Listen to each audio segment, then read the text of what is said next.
at the same time, I was exhausted and not sure I was up to entertaining, so I hoped this guest was easy to be with.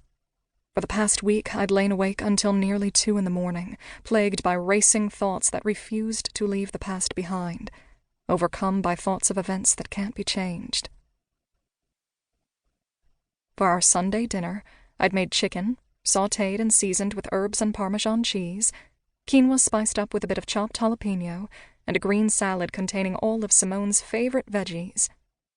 My precocious girl was a health nut unlike anyone else I knew, and she'd only just turned 6. I smiled, thinking about her careful selection of breakfast foods and the healthy items she asked me to purchase for her lunch container. Seth entered the kitchen where I was sipping a mug of tea, waiting for the quinoa to finish cooking. Standing behind him in the doorway was a remarkably good-looking man. I couldn't move my gaze away from him while Seth handled the introduction. "Ellie, this is the friend of Dave's I told you about." I had to remind myself to smile rather than gawk. Our guest stepped around Seth and held out his hand. A black tattoo of 3 woven lines circled his right wrist. It looked simple and striking at the same time. "Hi, Ace Hartman. Nice to know ya." He took my hand in his. "You have an amazing place here." He looked around the kitchen. I felt my skin grow warm.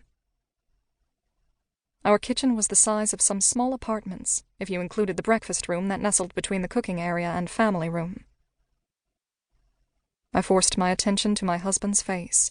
From the corner of my eye, I still saw Ace. He was over 6 feet tall, about the same height as Seth.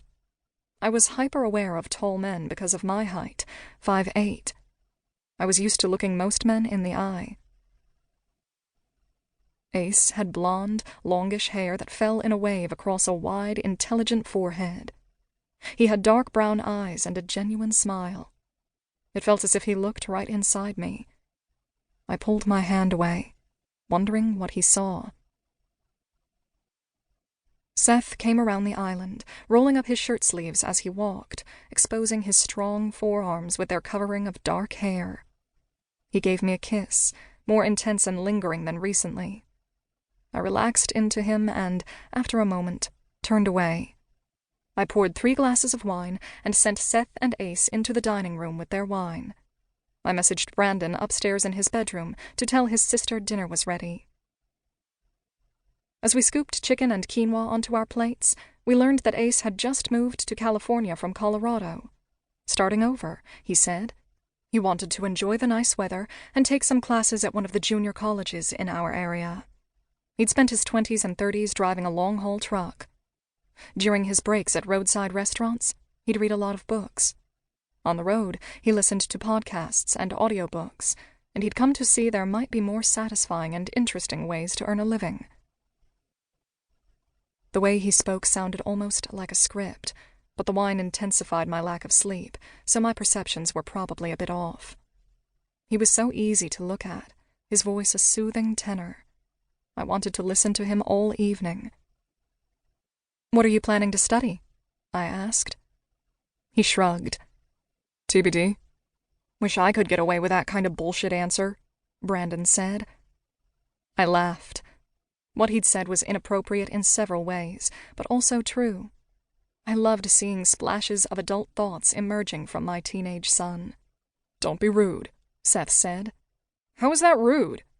Brandon let his knife fall to his plate as if it had slipped out of his hand, but I knew he'd made the racket deliberately, and I was sure Seth was also aware.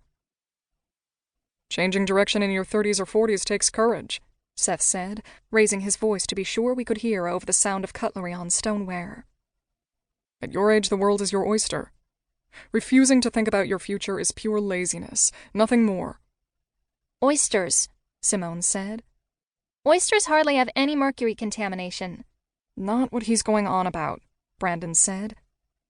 "Brandon," I said his name softly. Everyone returned to their food, and a moment of silence settled over the table. Finally, Ace spoke. "Seth mentioned you own an art gallery." I nodded. "I do." Without adding any more.